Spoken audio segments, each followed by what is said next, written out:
been thinking about this and talking to God about this idea for a minute.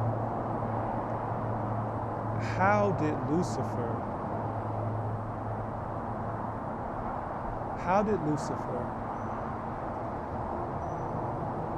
begin to recognize himself?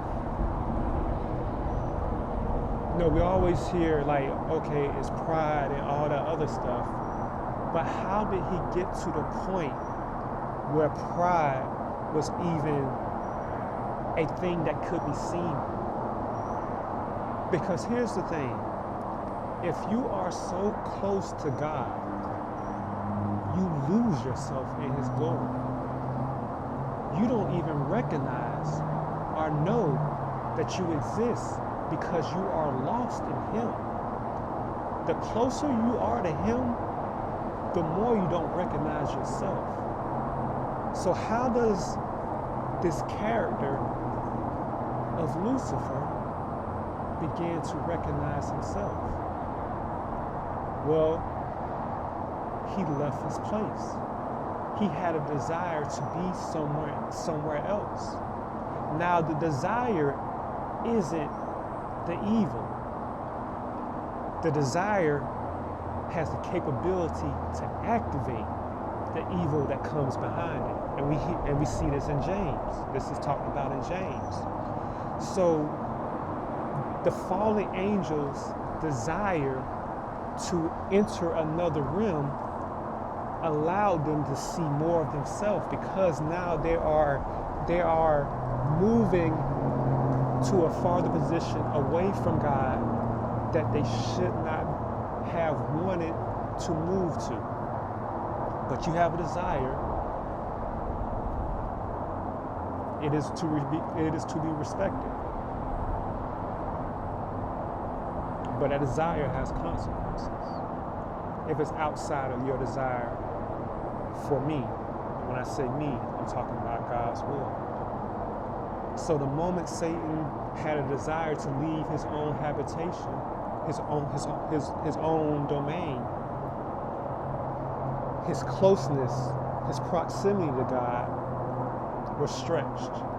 And now he begins to recognize himself. And that is what's happening to this whole society, to this whole world, to characters in the film.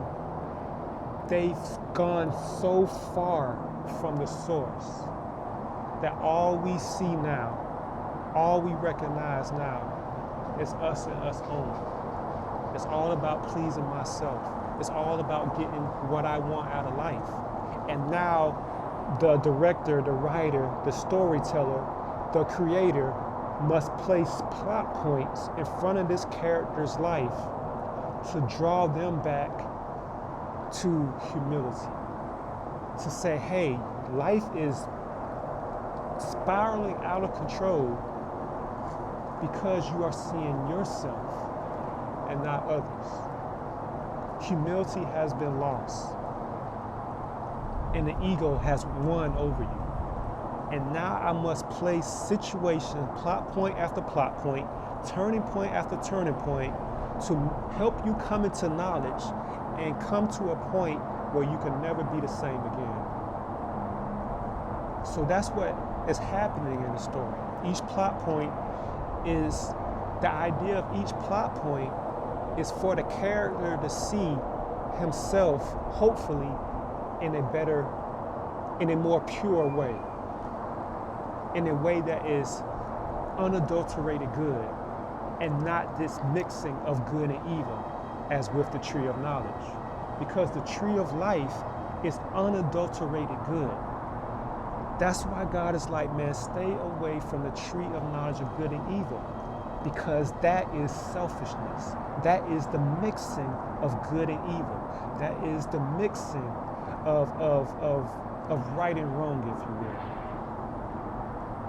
And once you do that, the person who is walking the line of good and evil, now you have to fight selfishness. Because as long as I desire wholly what my Creator wants, then there is no selfishness. There is no selfishness because I am unaware of self. The only thing I am aware of is what God wants. And that is what Arche is, the Greek word arche or arche.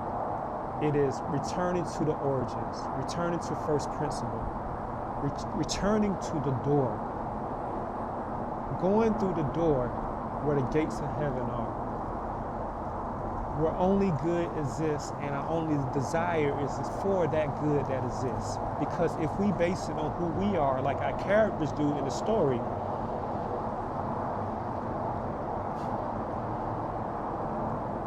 then we have a story that could possibly end in a way that's not satisfactory to that character.